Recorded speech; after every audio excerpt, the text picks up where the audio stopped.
Namaku Nisa. Usia pernikahanku dengan Arman sudah masuk tahun ke-6. Dulu, aku selalu bangga menyebutnya sebagai suamiku. Dia pria yang sederhana, tidak banyak gaya, namun penuh perhatian. Setidaknya, itu yang dulu ku tahu. Tapi semua itu mulai pudar sejak Bu Rini pindah ke rumah sebelah kami. Bu Rini, janda usia 40-an, wajahnya awet muda, penampilannya rapi dan cukup menarik.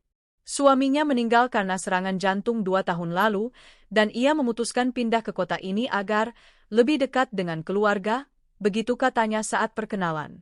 Tapi nyatanya, tak pernah kulihat satupun anggota keluarganya datang ke rumah. Yang ada hanya Arman, suamiku. Awalnya, aku mencoba berbaik sangka. Namanya juga tetangga baru, mungkin butuh bantuan. Tapi ketika sudah 5 kali dalam 2 minggu ia minta ditemani karena takut malam-malam sendirian, dan suamiku selalu siap siaga seperti satpam pribadi, hatiku mulai panas.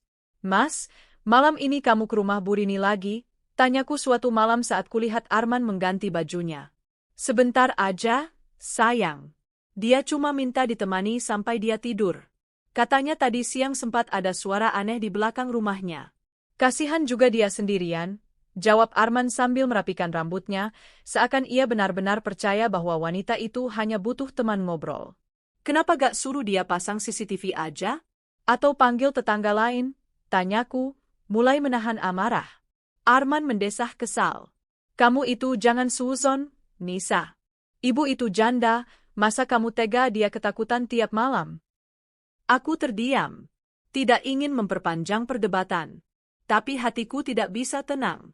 Suamiku dulu tidak pernah semudah ini meninggalkan rumah, apalagi di malam hari.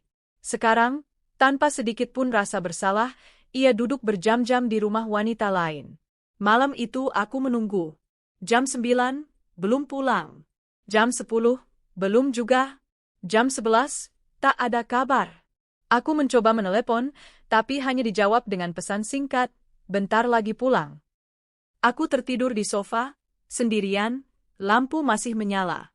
Keesokan harinya, saat sarapan, aku coba bersikap biasa. Tapi Arman justru bersikap seakan tak terjadi apa-apa. Ia makan dengan tenang, membuka ponsel, dan sesekali tersenyum sendiri. Mas, kamu gak merasa aneh ya? Sekarang lebih banyak waktu di rumah orang lain daripada rumah sendiri. Arman mengangkat alis. Maksud kamu? Aku istrimu, Mas. Tapi belakangan ini aku merasa seperti orang asing. Kamu bahkan gak pernah tanyakan aku tidur atau tidak. Kamu lebih peduli ke Bu Rini. Arman mendesah berat. Kamu ini terlalu drama, Nis. Aku cuma bantu dia karena dia butuh bantuan. Kamu pikir aku punya niat lain? Bukannya aku berpikir macam-macam, tapi kamu sendiri yang menunjukkan sikap aneh. Aku mulai tak bisa menahan nada tinggi suaraku. Dia meletakkan sendoknya. Kalau kamu gak bisa percaya, terserah. Tapi aku tetap akan bantu Bu Rini. Dia itu baik, gak suka ribut, gak suka cemburu gak jelas seperti kamu. Ucapannya menusukku dalam-dalam. Tak suka cemburu? Gak suka ribut? Jadi selama ini aku istri yang hanya bikin ribut? Setelah itu, aku diam. Bukan karena tak punya kata-kata, tapi karena hatiku mulai remuk. Semakin hari, Arman semakin jauh. Malam-malam berikutnya, ia tetap rutin ke rumah Bu Rini. Kadang bahkan membantu membawakan belanjaan, memperbaiki genteng bocor, dan entah apa lagi. Aku hanya melihat semua itu dari balik jendela, dengan mata yang sembab karena terlalu sering menangis. Satu-satunya hiburanku hanyalah sepiring nasi dan pekerjaan rumah yang entah untuk siapa aku lakukan. Aku tak punya anak, belum dikaruniai keturunan selama 6 tahun pernikahan kami. Dan sepertinya itu juga menjadi alasan kenapa Arman mudah berpaling. Tak ada yang membuatnya terikat padaku. Suatu sore, aku melihat Arman pulang dari rumah Bu Rini sambil tertawa. Mereka seperti pasangan muda yang baru saja berkencan. Bu Rini bahkan menepuk lengan Arman, dan suamiku tak menunjukkan tanda-tanda risih. Aku tahu, batas sebagai tetangga sudah lama mereka lewati. Malamnya, aku berdiri di depan cermin. Wajahku tampak pucat, rambutku mulai kusut karena tak sempat terurus, dan tubuhku kurus karena nafsu makan hilang. Dulu aku wanita yang ceria, periang, rajin berdandan. Sekarang, aku hanya bayangan dari diriku sendiri. Aku tahu, jika aku terus di sini, aku akan hancur. Malam itu aku buka kembali berkas lamaran kerja yang dulu pernah kutunda. Sebuah perusahaan di kota sedang membuka lowongan sekretaris. Aku siapkan semua dokumen, dan esok paginya aku pergi, tanpa pamit, hanya meninggalkan sepucuk surat untuk Arman. Mas Arman, jika kehadiranku hanya menjadi beban, biarlah aku pergi. Aku ingin kembali menemukan diriku yang hilang. Semoga Mas bahagia dengan pilihan Mas. Nisa. Dengan koper kecil, aku naik bus menuju kota. Aku tak tahu akan diterima atau tidak. Aku hanya tahu, aku harus menjauh. Harus keluar dari rumah yang tak lagi memberiku arti. Di perjalanan, aku menangis, tapi bukan karena Arman. Aku menangis karena terlalu lama bertahan pada seseorang yang bahkan tak mau memperjuangkanku. Aku menangis untuk diri sendiri, untuk semua luka yang kupendam sendirian. Dan saat bus melewati gerbang kota, ada secercah harapan yang mulai tumbuh. Mungkin, di kota ini, aku bisa menjadi wanita yang baru. Aku masih ingat hari pertama saat tiba di kota. Langit kelabu menyambutku, seolah menyesuaikan dengan suasana hatiku yang masih penuh luka. Dengan koper kecil dan satu map berisi ijazah serta CV, aku melangkah menyusuri trotoar kota yang asing. Semua tampak baru, semua terasa menantang, tapi anehnya, aku tak merasa takut. Mungkin karena hatiku sudah terlalu lelah untuk merasa takut. Aku menyewa kamar kos kecil di dekat terminal, cukup untuk tidur dan menyimpan barang-barangku. Tidak mewah, tapi cukup layak. Aku ingin memulai dari nol. Aku ingin membuktikan pada diriku sendiri bahwa aku bisa hidup tanpa Arman. Keesokan harinya, aku mengenakan kemeja putih dan rok hitam terbaik yang kupunya. Meski murah, aku menyetrikanya rapi dan merapikan rambut sebaik mungkin. Aku melamar pekerjaan di sebuah perusahaan besar bernama Raya Corporation, perusahaan manufaktur alat elektronik. Aku melamar posisi sebagai asisten pribadi direktur. Sebuah posisi yang menurutku mustahil, tapi tetap kujalani. Proses wawancara berlangsung cepat. Ruangannya elegan dan bersih, penuh aroma kopi dan wangi parfum mahal. Aku sempat merasa ciut saat melihat pelamar lain datang dengan tas bermerek dan dandanan sempurna.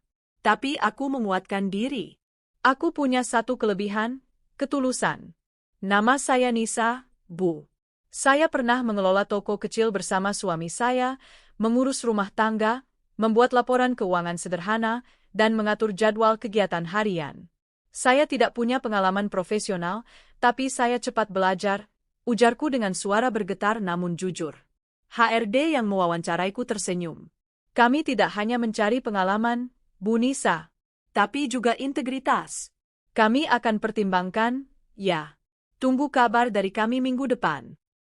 Aku keluar ruangan dengan perasaan campur aduk. Ada harapan, ada cemas, ada rasa ingin menangis karena sudah sejauh ini aku berani melangkah. Seminggu kemudian, ponselku berdering. Suara di seberang berkata, "Selamat pagi, Ibu Nisa. Kami dari Raya Corporation. Kami ingin mengundang Ibu untuk bertemu langsung dengan direktur kami. Apakah besok pagi Ibu bisa hadir?" Aku nyaris menjatuhkan ponsel. Rasanya seperti mimpi. "Bisa, Bu." "Tentu bisa," jawabku cepat. Hari itu, aku kembali berdandan semaksimal mungkin. Bedak tipis, lipstik natural, dan rambut yang kutata sederhana. Aku ingin tampil sebagai aku yang baru, seorang wanita yang ingin bangkit dari luka. Direktur Raya Corporation bernama Pak Reno Pratama. Usianya sekitar 35 tahun, tinggi, berwajah tegas tapi berwibawa. Matanya tajam namun ramah, dan tutur katanya sangat sopan. "Silakan duduk, Bu Nisa," katanya saat kami bertemu di ruangannya. "Saya sudah membaca CV Ibu, dan terus terang, saya tertarik dengan satu hal, keberanian Ibu." Aku terdiam, kaget. "Berani, Pak?" "Iya. Banyak orang datang ke kota ini dengan gelar tinggi, pengalaman luar negeri, atau koneksi. Tapi Ibu datang dengan kejujuran dan kemauan belajar. Itu jarang sekali." Aku hampir tak percaya, tapi itulah yang dikatakannya. Kami mengobrol hampir 1 jam. Ia tak hanya menanyakan soal kemampuan, tapi juga kisah hidupku. Aku tak mendramatisasi, tapi tak juga menutupi kenyataan. Aku bercerita secukupnya, bahwa aku meninggalkan rumah untuk mencari kehidupan yang lebih baik karena merasa tak lagi dihargai dalam pernikahan. Pak Reno hanya mengangguk, kadang tersenyum. Lalu di akhir percakapan, ia berkata, "Saya butuh orang yang bisa saya percaya. Saya percaya pada Anda. Mulai Senin, Anda resmi menjadi asisten pribadi saya." Aku tertegun. Ingin menangis, tapi kutahan. Aku hanya menjawab lirih, "Terima kasih, Pak. Saya tidak akan mengecewakan Bapak." Hari-hariku mulai berubah. Jam kerjaku padat, mulai pukul 8 pagi hingga 5 sore. Aku mengatur jadwal rapat, menyiapkan dokumen, mengantar laporan, dan kadang diminta menemani Pak Reno keluar kota. Aku belajar cepat. Dan setiap pujian kecil dari beliau membuatku semakin percaya diri. Yang paling mengejutkan, ternyata Pak Reno sangat menghargai perempuan. Ia tak pernah merendahkan atau mempermainkan bawahannya. Ia tegas, profesional, tapi penuh empati. Sesekali, saat waktu makan siang, kami ngobrol ringan. Ia suka membaca, suka traveling, dan masih lajang. Aku tak punya niat apapun saat itu. Fokusku hanya bekerja, menata hidup, dan menyembuhkan luka. Tapi, dunia punya caranya sendiri.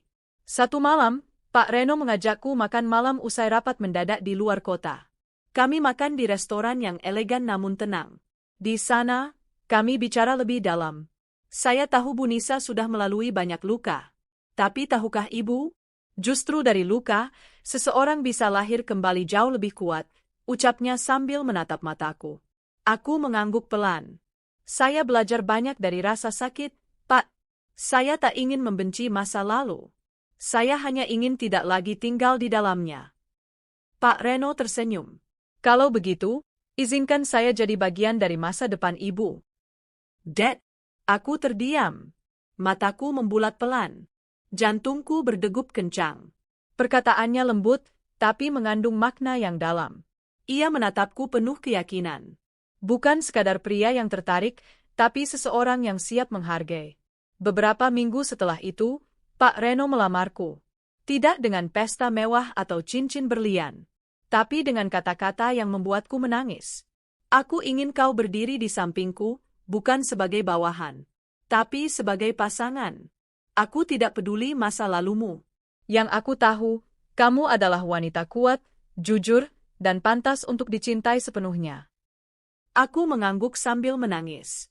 Bukan karena sedih, tapi karena akhirnya ada seseorang yang melihat nilaiku. Kami menikah secara sederhana, hanya dengan keluarga kecil dan teman dekat. Tidak ada gaun mewah, tapi ada tawa dan doa yang tulus. Setelah menikah, hidupku berubah drastis. Aku pindah ke apartemen mewah, mendapat kasih sayang penuh dari suami, dan, untuk pertama kalinya, aku merasa dihargai sebagai wanita. Aku mulai rajin merawat diri. Bukan untuk pamer, tapi karena aku ingin menghargai tubuh dan diriku sendiri. Aku kembali membaca buku, mengikuti seminar, dan bahkan membantu suamiku dalam pengembangan usaha. Ia tak pernah melarangku berpendapat. Kami adalah tim. Namun tak kusangka, takdir mempertemukanku kembali dengan masa lalu. Suatu hari, aku menemani Pak Reno menghadiri rapat bisnis di kampung halamanku. Di lobi hotel tempat acara berlangsung, aku mendengar suara yang sangat kukenal. "Nisa?" Aku menoleh. Di sana, berdiri Arman, mantan suamiku. Wajahnya tampak lebih tua, lusuh, dan matanya seperti tak percaya melihatku berdiri di sana, berpenampilan anggun dengan pakaian rapi, dan digandeng oleh pria tampan yang sekarang adalah suamiku. Aku menatapnya, tersenyum tipis. "Masih ingat aku?" tanyaku tenang. Ia hanya bisa menatapku dengan mulut setengah terbuka. Di belakangnya, kulihat sosok Burini, berjalan pincang dengan wajah muram. Ia tak secantik dulu. Wajahnya kusut, rambut tak terurus. Aku bisa membaca semuanya dari ekspresi mereka, kehidupan mereka tidak seindah yang dulu mereka banggakan. Tapi aku tak tertarik membalas.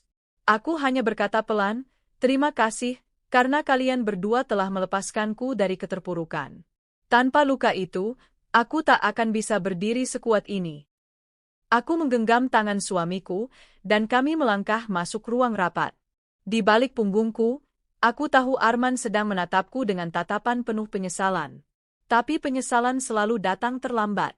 Dan aku sudah bukan wanita yang sama seperti dulu. Pertemuan itu membekas dalam ingatanku.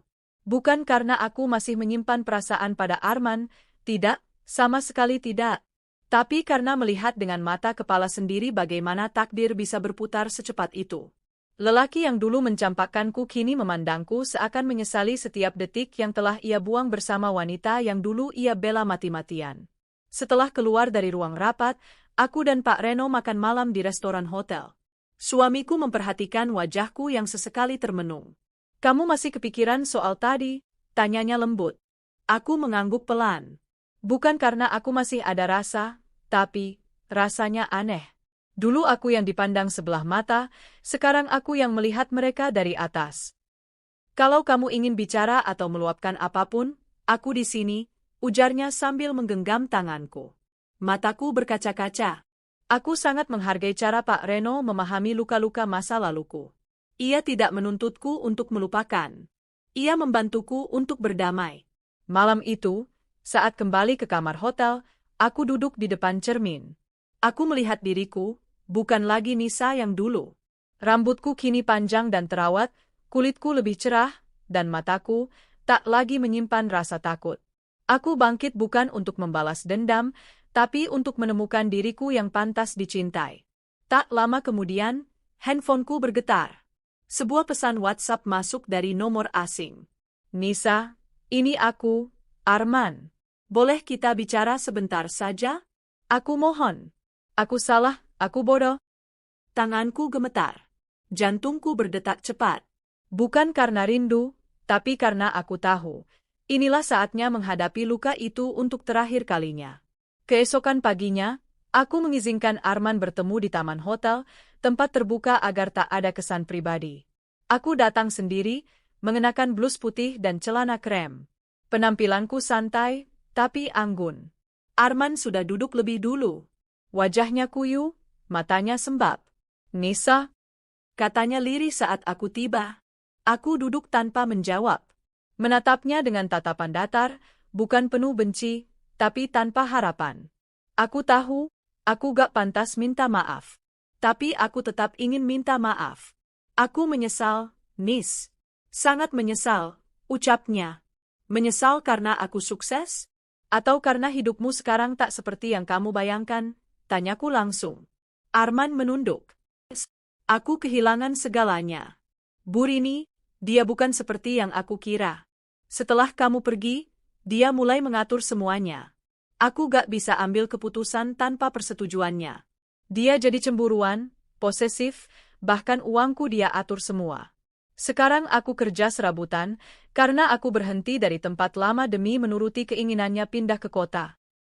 Aku menyandarkan punggung, menarik napas panjang. "Dulu kamu bilang aku ribut, terlalu curiga, terlalu cemburuan. Sekarang kamu hidup dengan wanita yang jauh lebih buruk dariku." Ironi, ya? Arman mengangguk, air matanya mulai tumpah. "Aku salah, Nisa. Aku terbuai oleh perhatian palsu. Aku terlalu buta untuk lihat siapa yang benar-benar sayang sama aku." Aku memandang langit sebentar. "Arman, aku sudah bahagia sekarang.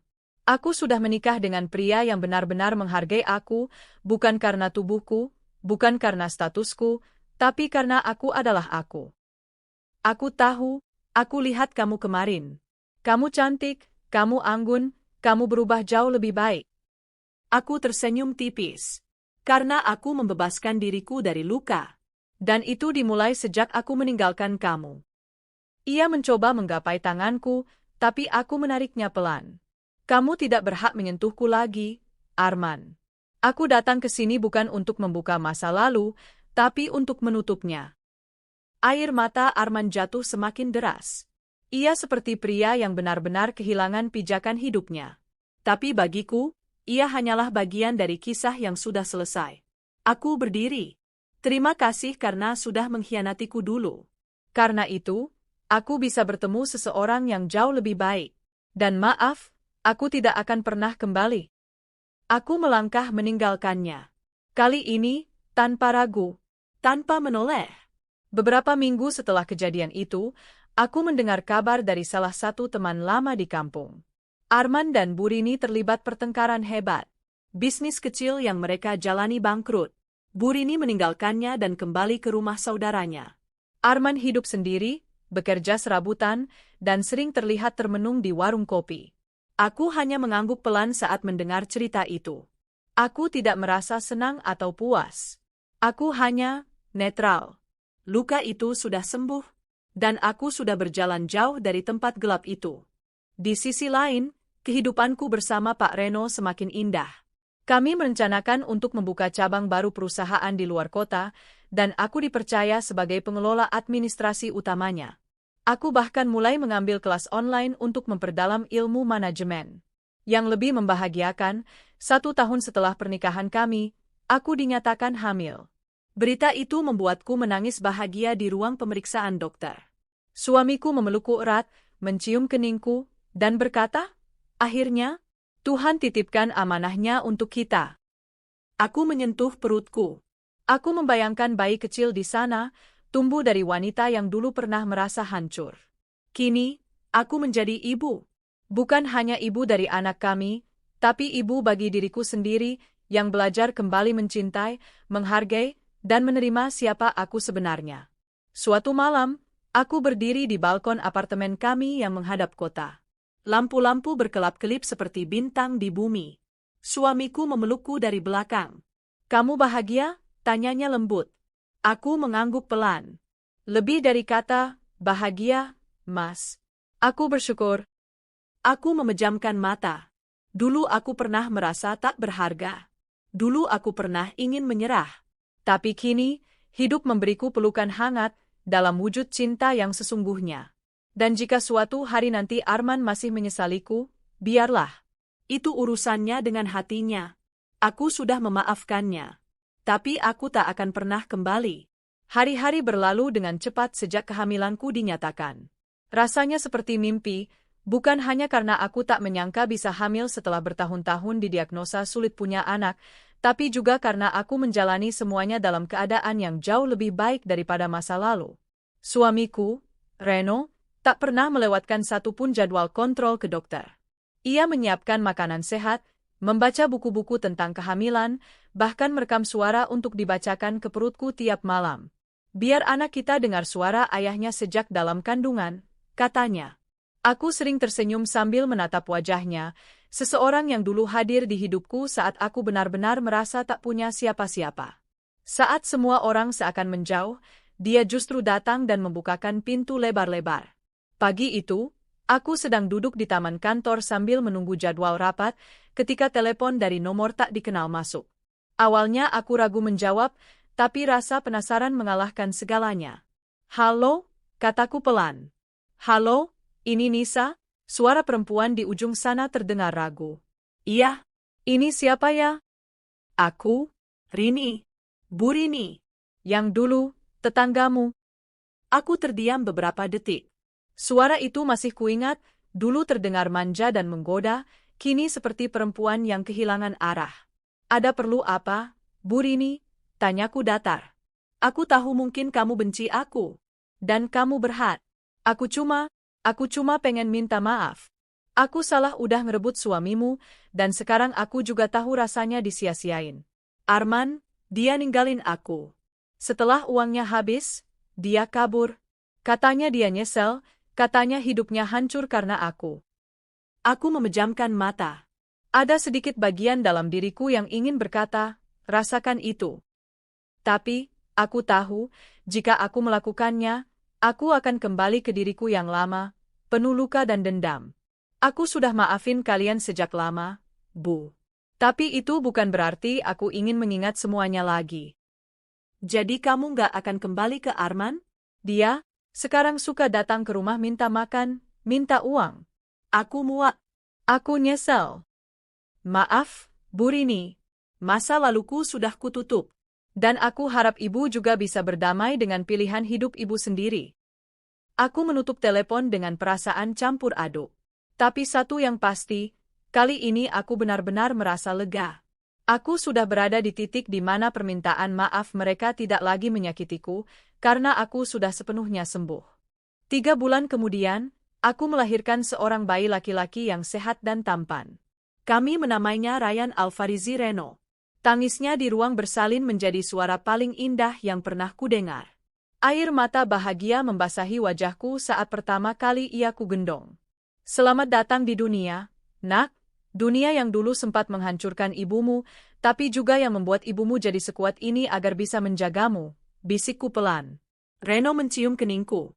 Terima kasih sudah jadi ibu dari anakku. Aku janji akan jadi suami dan ayah yang tak akan pernah meninggalkanmu. Aku percaya, karena cinta yang seperti ini tidak perlu diuji dengan pengorbanan yang menyakitkan. Cinta yang tulus tak akan membuatmu merasa sendirian. Beberapa bulan setelah kelahiran Ryan, aku kembali bekerja dengan sistem paruh waktu. Perusahaan memberiku banyak kemudahan karena posisiku yang cukup tinggi dan juga karena Reno sebagai pemimpin tidak pernah mencampur-adukan urusan rumah dan kantor. Aku bahkan membangun komunitas kecil di luar kantor, sebuah kelompok perempuan yang pernah mengalami luka dalam rumah tangga dan ingin bangkit. Kami mengadakan pelatihan keterampilan, sharing motivasi, dan bahkan menjalin kerja sama kecil untuk menjual produk hasil karya ibu-ibu di kampung. Aku ingin jadi bukti bahwa seorang perempuan yang pernah dikhianati, ditinggalkan, atau dipandang rendah, tetap bisa bersinar. Bahkan bisa lebih terang dari sebelumnya. Dan aku tahu, kisahku bisa menjadi penyulut harapan bagi mereka yang sekarang sedang di titik paling bawah. Suatu ketika, saat mengisi seminar pemberdayaan perempuan di sebuah aula desa, aku melihat wajah yang tak asing di bangku belakang. Matanya sayu, bajunya lusuh, dan ia mencoba menyembunyikan diri saat aku memandang. Itu Arman. Aku melanjutkan acara dengan tenang, membagikan kisahku bukan untuk membuka luka, tapi untuk menunjukkan bahwa luka bisa dijahit menjadi kekuatan. Saat acara selesai, Arman menghampiriku. Tubuhnya jauh lebih kurus dari terakhir kali kulihat. Wajahnya seperti pria yang tak lagi memiliki tujuan. Nisa, boleh bicara sebentar? Tanyanya pelan. Aku menoleh sejenak, lalu mengangguk. Kami duduk di sudut aula, jauh dari keramaian. Aku cuma mau bilang, aku bahagia kamu bahagia, katanya lirih. Aku lihat kamu di media sosial. Kamu sering bagikan kisah perempuan yang bangkit dari keterpurukan. Kamu luar biasa, Nis. Dulu aku pikir kamu lemah. Tapi ternyata kamu hanya terlalu tulus untuk orang sepertiku. Aku tidak menjawab. Biarlah dia mengungkapkan semuanya. Aku kerja serabutan sekarang. Hidup ngambang. Nggak punya siapa-siapa. Rini ninggalin aku. Orang tua juga gak mau aku pulang. Aku nyesel, Nis. Tapi aku tahu, semua udah terlambat. Aku menatapnya. Dalam sejenak, aku seperti kembali ke diriku yang dulu, yang menahan tangis di malam hari karena suaminya lebih memilih wanita lain. Tapi perempuan itu sudah tiada. Di hadapannya kini adalah aku yang baru, lebih kuat, lebih damai. Arman, kataku tenang, aku mendoakan kamu bisa memperbaiki hidup. Aku sudah memaafkan semuanya, tapi tolong, jangan datang ke hidupku lagi. Aku sudah punya keluarga. Aku bahagia. Dan kamu tidak termasuk di dalam kebahagiaan itu. Ia mengangguk pelan, lalu menunduk dalam. Terima kasih, Nis. Aku paham. Jaga dirimu dan keluarga kecilmu, ya. Ia berjalan menjauh, pelan, seperti bayangan masa lalu yang akhirnya tahu diri untuk tidak menetap. Malam itu, aku pulang ke rumah.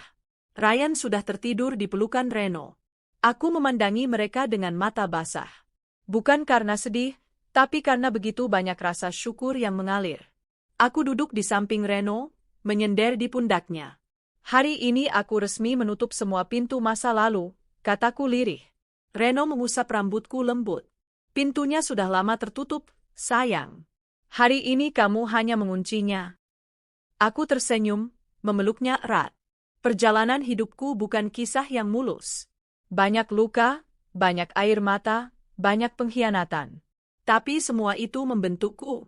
Jika dulu aku memilih bertahan dan terus menunggu cinta dari orang yang tak pernah mencintaiku, mungkin aku tak akan pernah tahu rasanya dihargai sepenuhnya. Kini aku cantik, bukan karena make up mahal, tapi karena aku bahagia. Aku kaya, bukan hanya karena uang, tapi karena hatiku penuh cinta yang tulus. Dan aku kuat, karena aku tak lagi bergantung pada siapapun untuk merasakan utuh. Dan jika suatu hari nanti dunia mempertemukanku lagi dengan masa lalu, aku akan tetap tersenyum. Bukan karena aku lupa luka itu, tapi karena aku sudah menjadikan luka itu sebagai tangga menuju kemenangan. Aku mengamati wajahku di cermin besar kamar hotel bintang 5 tempat aku dan suamiku sekarang menginap. Rambutku ditata rapi ke atas, riasan tipis menonjolkan tulang pipiku, dan gaun malam hitam elegan membalut tubuhku dengan sempurna. Tak bisa kupungkiri, aku tampak berbeda dari wanita sederhana yang dulu disia-siakan oleh Arman. Sayang, kamu siap? Tanya Reno dari balik pintu. Suamiku, lelaki yang mencintaiku tanpa syarat. Bukan karena tubuhku, bukan karena pengorbananku, tapi karena keberadaanku. Siapa aku sebagai seorang wanita? Aku membuka pintu, dan senyumnya langsung menyambutku. Kamu selalu terlihat memukau, katanya lembut. Aku tersenyum kecil. Padahal aku gugup, aku berbisik. Tak perlu, ujarnya sambil menggenggam tanganku. Kita hanya menghadiri undangan makan malam antar pengusaha dan pemilik saham di kota asalmu. Tak ada yang perlu dikhawatirkan. Tapi diam-diam aku tahu, di sanalah aku akan bertemu dengan masa lalu. Ruangan restoran privat hotel itu dipenuhi orang-orang berdasi dan bergaun mewah. Musik lembut mengalun dari sudut ruangan. Reno menuntunku memperkenalkan diri ke beberapa rekan bisnisnya yang sebagian besar adalah pengusaha dari berbagai kota. Aku tetap tersenyum dan bersikap ramah, meskipun di dalam dada, ada detak jantung yang berdebar tak karuan. Lalu, saat aku sedang mengobrol dengan istri dari salah satu pemilik perusahaan logistik, aku melihat sosok itu. Arman. Dia berdiri di pojok ruangan, mengenakan kemeja yang sudah lusuh warnanya dan celana panjang yang tak terlalu pas. Wajahnya tampak lebih tua dari usianya. Di sampingnya berdiri Burini, dengan penampilan jauh dari glamor. Mukanya kusut, rambutnya diikat seadanya, dan pakaian yang dikenakan tampak seperti hasil sisa diskon pasar malam. Aku menelan ludah.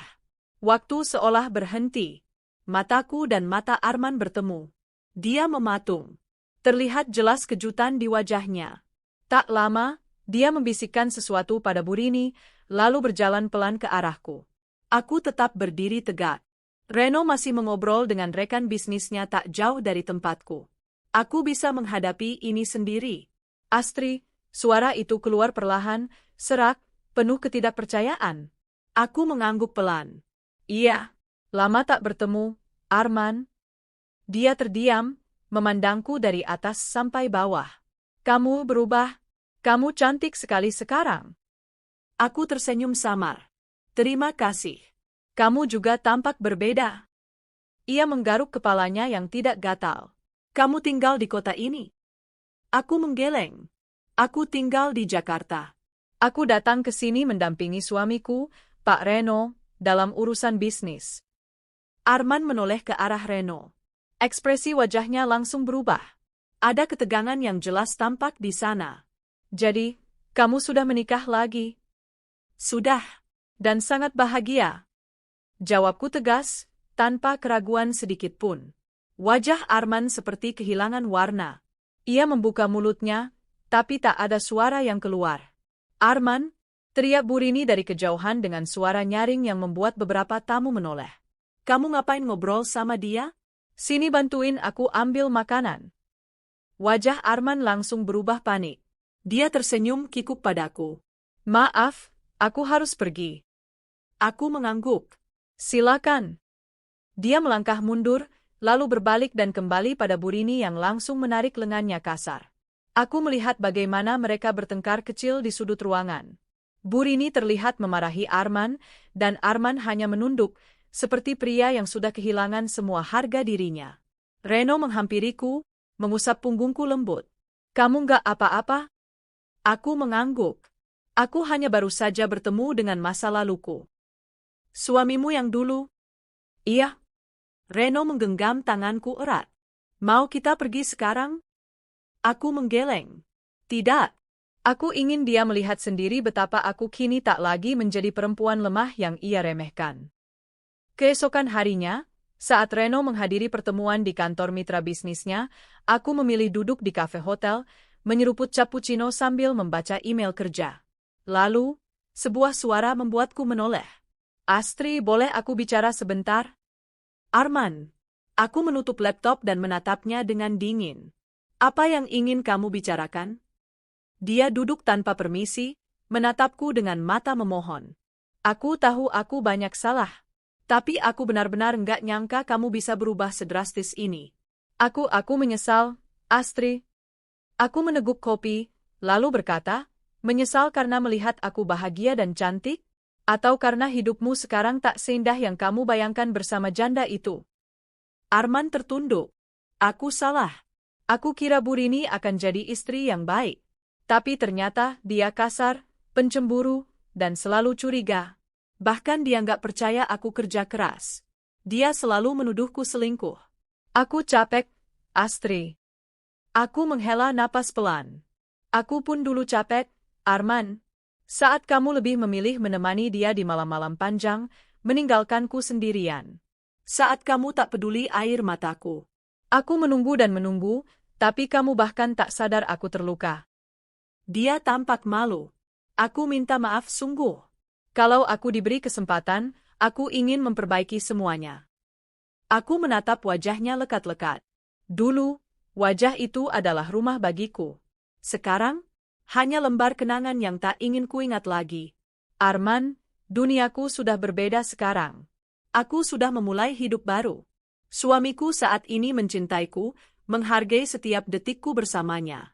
Aku bukan wanita yang akan kembali pada lelaki yang pernah membuangku tanpa hati. Matanya berkaca-kaca. Kamu benar-benar tak mau kembali. Aku tersenyum tenang. Tidak, kamu sudah membuat pilihanmu dulu. Sekarang aku pun telah membuat pilihanku. Dia tertunduk lesu, lalu pergi tanpa berkata apa-apa lagi. Malam harinya, saat aku dan Reno duduk di balkon kamar hotel, dia memelukku dari belakang. Kamu hebat, katanya pelan. Aku bangga padamu. Aku bersandar padanya. Terima kasih, Ren. Aku tidak akan sampai di titik ini tanpa kamu. Tapi juga tanpa luka yang dulu. Kami terdiam. Angin malam berhembus pelan. Dari balkon, kulihat cahaya kota yang gemerlap, seolah ikut merayakan kemenangan batinku. Di kejauhan, mungkin Arman sedang duduk termenung di rumah kecilnya bersama janda yang dulu ia pilih. Mungkin ia menyesal. Tapi bagiku, semua sudah selesai. Aku sudah memilih masa depanku. Dan masa lalu, biarlah menjadi pelajaran yang tak akan pernah kulupakan. Langit pagi itu cerah, angin kota yang biasanya pada terasa lebih ringan di hati Arman. Ia berdiri di depan kios kecil di sudut jalan, tempat ia kini bekerja sebagai tukang servis barang elektronik. Sambil menyeka keringat di pelipisnya dengan kain lap yang sudah pudar warnanya, pandangannya kosong menatap ke kejauhan. Sudah hampir 2 tahun sejak Alia, istrinya, pergi dari rumah. Awalnya Arman tak peduli. Ia merasa bebas, bisa sering-sering datang ke rumah Burini, janda tetangga yang dulu selalu meminta, ditemani, malam-malam dengan alasan takut. Namun seiring waktu, semua berubah. Dulu yang terasa menyenangkan, kini menjadi beban. Burini yang dulu manis, mulai memperlihatkan wajah aslinya. Men, beliin aku pulsa dulu. Kamu janji minggu lalu, teriak Burini dari seberang jalan sambil berkacak pinggang. Arman menghela napas, menutup kiosnya sementara, dan berjalan mendekat. Iya, aku beli. Tapi kamu bisa nggak, jangan bentak-bentak aku di depan orang banyak. Burini mencibir. Kalau kamu punya uang banyak, aku nggak perlu bentak-bentak. Dulu, waktu kamu masih sama si Alia, kamu sok banget ya. Sekarang lihat cuma tukang servis keliling. Kata-kata itu menusuk hati Arman seperti pisau. Ia diam saja. Tidak ada yang bisa dibela. Memang benar. Sejak Alia pergi, semua berubah. Rumah yang dulu rapi dan hangat kini berantakan. Makanan seadanya, hidupnya makin berantakan. Sementara itu, di hotel berbintang 5 di pusat kota, Alia sedang berdiri anggun mengenakan blazer putih dan rok selutut dengan sepatu hak tinggi. Ia sedang menemani suaminya, Pak Reno, menghadiri acara temu bisnis dengan beberapa relasi dari luar kota. Suaminya memeluk pinggang Alia dan tersenyum bangga memperkenalkannya kepada tamu-tamu penting. Ini istri saya, Alia.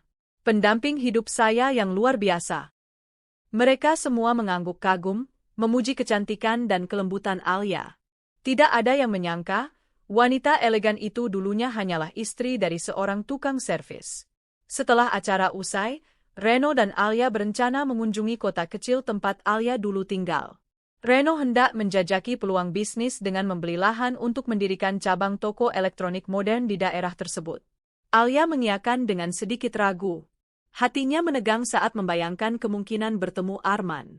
Namun ia memutuskan untuk tidak menghindar. Jika takdir mempertemukan mereka, biarlah ia tunjukkan bahwa perempuan yang dulu dicampakkan kini sudah bangkit. 2 hari kemudian, mobil mewah warna hitam menggelinding perlahan di jalan utama desa kecil tempat Alia dulu tinggal. Banyak orang menoleh, penasaran siapa yang datang dengan kendaraan semewah itu. Arman yang sedang duduk di depan kiosnya menoleh juga. Matanya mengipit saat melihat sosok perempuan keluar dari mobil dengan anggun. Ia hampir tak percaya. Alia, desisnya. Alia memang berubah. Wajahnya lebih cerah, kulitnya terawat, cara berjalannya elegan, dan pakaiannya seperti istri orang kaya kota. Di sampingnya, seorang pria tinggi dan gagah memayunginya dengan senyum lembut. Hati Arman bergetar. Ia berdiri tanpa sadar dan mendekati mobil itu. Panggilnya ragu. Alia menoleh. Matanya sempat berkaca-kaca. Tapi ia segera menegakkan kepala. Arman. Suasana mendadak hening. Reno melihat wajah istrinya, lalu menatap Arman dengan sopan namun tegas. Arman menelan ludah. Kamu sekarang, udah jadi orang kaya, ya? Alia tersenyum kecil. Aku hanya bekerja keras, men. Tidak ada yang instan di dunia ini. Siapa dia? Arman melirik Reno. Suamiku, jawab Alia tenang. Arman terdiam. Dadanya sesat. Ia tak sanggup berkata apa-apa. Sementara itu, Reno menjabat tangan Arman. Senang bertemu dengan Anda. Saya Reno, suami Alia sekarang. Arman terdiam. Perasaannya bercampur aduk. Marah, malu, menyesal. Tapi, kamu tega banget pergi ninggalin aku waktu itu, ucap Arman, mencoba menggugat. Alia menatapnya dengan tatapan yang berbeda. Bukan benci, tapi penuh pelajaran. Aku pergi karena kamu yang mengusirku. Bukan dengan kata-kata, tapi dengan sikapmu. Kamu lebih memilih janda sebelah rumah daripada istri yang selalu setia menunggumu pulang. Arman terdiam, lalu mengangguk kecil. Aku bodoh. Alia mengangguk. Dan sekarang aku bukan lagi perempuan yang bisa kamu rendahkan. Saat itu pula, dari kejauhan, Burini datang sambil berteriak. Arman, kamu ngapain berdiri-diri di situ? Belum beliin aku pulsa? Suara nyaring itu terdengar ke seluruh arah. Alia dan Reno menoleh. Arman buru-buru mundur, malu. Burini mendekat sambil menarik lengan Arman. Ngapain kamu ngobrol sama cewek itu? Sok cantik banget. Dandan kayak tante-tante kota. Jangan bilang kamu masih naksir mantan istri kamu tuh. Alia hanya tersenyum. Lalu berbalik ke suaminya. Ayo, Mas. Nggak ada yang menarik di sini. Mari kita lanjutkan survei lahan saja. Reno menggenggam tangan Alia erat. Mereka masuk mobil dan pergi, meninggalkan Arman yang berdiri terpaku dengan wajah merah padam, sementara Burini masih terus mengomel tak jelas. Malam itu, Arman duduk di depan rumahnya. Ia menatap bintang-bintang yang tak seindah dulu. Rumah sunyi. Burini di dalam, sedang menonton sinetron sambil mengunyah kerupuk. Ia teringat masa-masa dulu ketika Alia selalu menyiapkan teh hangat, menungguinya pulang, menahan rindu dan luka demi menjaga rumah tetap utuh. Ia teringat bagaimana ia pernah membentak Alia hanya karena tidak ingin diganggu saat hendak menemani Burini. Ia menyesal. Tapi semuanya sudah terlambat. Di tempat lain, Alia bersandar di bahu suaminya yang tengah menyetir mobil melewati jalan-jalan kota. Ia tersenyum lega, seolah beban bertahun-tahun telah lepas dari pundaknya. Gimana perasaan kamu setelah ketemu mantan suamimu? Tanya Reno sambil menoleh sekilas. Alia menghela napas. Aku kasihan, tapi tidak menyesal. Justru, Aku bersyukur pernah disakiti. Karena itu aku bisa bertemu kamu. Reno tersenyum, menggenggam tangan istrinya. Dan aku bersyukur bisa menemani wanita sekuat kamu. Alia menatap keluar jendela. Mobil mereka melaju meninggalkan bayang-bayang masa lalu yang kini hanya tinggal pelajaran. Ia tahu, kehidupan tak selalu adil. Tapi mereka yang sabar dan berani meninggalkan rasa sakit akan menemukan kebahagiaan yang sejati di depan. Dan malam itu, untuk pertama kalinya sejak lama, Alia tidur nyenyak. Tanpa rasa sesal. Tanpa luka. Tanpa bayang-bayang lelaki yang pernah membuatnya menangis. Aku berdiri di balkon apartemenku yang menghadap ke pusat kota. Angin malam berembus lembut, menyapu rambutku yang kini tersisir rapi, berkilau terkena cahaya lampu dari gedung-gedung tinggi. Di bawah sana, lalu lalang kendaraan tampak seperti semut kecil yang sibuk dengan urusan dunia. Tapi di sini, di tempat tinggi ini, aku merasakan ketenangan yang dulu rasanya mustahil aku miliki. Hari-hari bersamaku yang dulu, perempuan yang selalu menangis menanti suami pulang dari rumah janda sebelah, telah mati. Kini aku bukan lagi wanita lemah yang mengemis perhatian dari lelaki yang tak menghargai keberadaanku. Ayah, aku mau susu. Suara kecil itu mengusik lamunanku. Aku menoleh ke dalam apartemen. Seorang bocah laki-laki berumur sekitar 2 tahun sedang menarik-narik celana panjang Pak Reno, suamiku, cinta sejati yang kutemukan setelah luka panjang yang menyayat hati. Anak itu bukan anak kandungku. Dia anak dari adik Pak Reno yang meninggal dalam kecelakaan, dan sejak itu kami mengasuhnya seperti darah daging sendiri. Pak Reno mengangkat bocah itu dengan tertawa. Ayo, kita bikin susu bareng-bareng. Tapi kamu yang tuang susunya ya. Aku tersenyum, menyaksikan kehangatan yang dulu tak pernah kurasakan. Di rumah ini, tidak ada suara bentakan, tidak ada kebohongan, tidak ada wanita asing yang pura-pura butuh teman malam hari hanya untuk merebut suamiku. Semua ini hasil dari luka, air mata, dan keberanian untuk meninggalkan semua yang toksik. Beberapa hari yang lalu, aku dan Pak Reno menghadiri sebuah acara komunitas di kampung halamanku. Di sanalah aku kembali bertemu dengan masa lalu, Arman, mantan suamiku, dan Bu Rini, wanita yang dulu menjadi alasan kehancuran rumah tanggaku. Aku tak tahu harus tertawa atau menangis melihat kondisi mereka. Arman tampak kurus, wajahnya lebih tua dari usianya. Sementara Bu Rini tampak lelah, dandanannya berantakan, dan suaranya nyaring seperti dulu, tapi kali ini bukan untuk menggoda, melainkan mengomel. Aku tidak berniat menyapa mereka, tapi takdir mempertemukan kami di meja prasmanan. Dita? Suara itu menghentikan langkahku. Aku menoleh. Arman berdiri mematung, tatapan matanya menelanjangiku dari ujung kaki hingga kepala.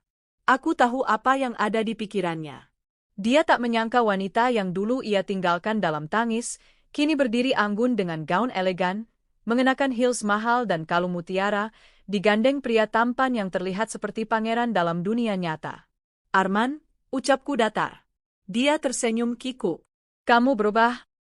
Apa aku seharusnya tetap seperti dulu? Menunggu kamu pulang dari rumah Bu Rini sambil menangis. Ia menunduk. Aku bisa melihat ia ingin bicara banyak, tapi mungkin rasa bersalahnya terlalu besar. Bu Rini datang menghampiri, wajahnya masam. Arman, kamu ngapain mandangin dia kayak gitu? Itu mantan istrimu, kan? Udahlah, dia udah sukses sekarang, kamu juga harus sadar diri.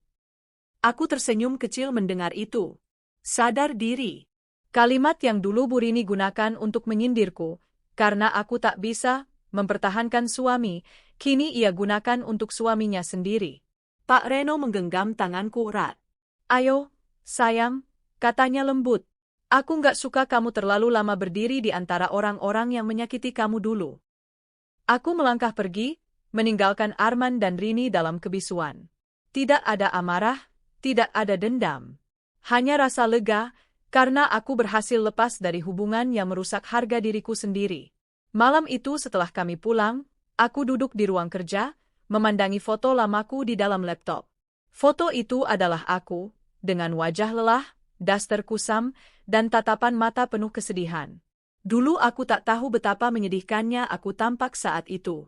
Tapi kini aku bisa menatap gambar itu dan berkata, aku bangga kamu bertahan. Aku bangga kamu tidak menyerah. Suamiku masuk dan memelukku dari belakang. Kamu baik-baik saja? Aku mengangguk pelan. Aku cuma bersyukur. Bersyukur kenapa? Bersyukur aku dulu disakiti. Karena kalau tidak, mungkin aku tidak akan pernah mengenal kamu. Tidak akan pernah tahu rasanya dicintai tanpa syarat. Ia mencium pelipisku lembut. Terima kasih juga karena sudah berani membuka hati buat aku. Aku tahu kamu terluka waktu itu. Tapi kamu tetap percaya bahwa cinta sejati itu masih ada. Air mataku mengalir tanpa bisa kutahan. Tapi kali ini bukan karena luka. Ini air mata kebahagiaan. Aku telah menemukan rumah yang sesungguhnya. Bukan rumah dari dinding dan genting, tapi rumah yang membuatku merasa aman, dihargai, dan dicintai. 1 tahun kemudian, aku membuka bisnis fashion online bersama sahabat-sahabat baruku. Tak disangka, dalam waktu singkat bisnis itu meledak. Banyak influencer yang memakainya. Aku bahkan pernah diundang menjadi pembicara di talk show wanita tangguh karena kisah hidupku dianggap inspiratif. Suatu hari, aku duduk di kafe, mengobrol dengan salah satu rekan bisnis. Kak Dita, aku pernah baca cerita tentang ibu rumah tangga yang ditinggal suaminya karena janda tetangga, lalu akhirnya dia sukses dan menikah dengan bosnya, ceritanya viral banget. Aku tertawa kecil. Itu aku. Rekanku terbelalak. Serius? Wah, pantes auranya beda banget. Kamu hebat banget, Kak? Aku hanya tersenyum. Bukan karena pujian, tapi karena aku tahu, aku memang hebat. Bukan karena jadi kaya atau menikah dengan bos, tapi karena aku berhasil mencintai diriku sendiri. Aku berhasil keluar dari tempat yang merusak jiwaku dan memberanikan diri untuk memulai kembali. Aku tahu, banyak perempuan di luar sana yang mengalami kisah serupa. Yang bertahan dalam rumah tangga karena takut dicap gagal. Yang membiarkan dirinya diinjak-injak karena merasa tidak punya pilihan. Untuk kalian, aku ingin bilang, kamu berhak bahagia. Jangan biarkan luka menjadikanmu mati rasa. Jangan biarkan lelaki yang tak menghargaimu mematikan cahaya dalam dirimu. Kadang kita harus berani meninggalkan untuk bisa menemukan. Kadang kita harus terluka dulu agar bisa tumbuh. Dan aku adalah bukti nyata dari itu semua. Dulu aku istri yang dicampakkan, kini aku istri yang dicintai. Dulu aku wanita yang dilupakan, kini aku wanita yang diperjuangkan. Dulu aku hanya istri yang ditinggal demi janda sebelah. Kini aku ratu di istana hatiku sendiri.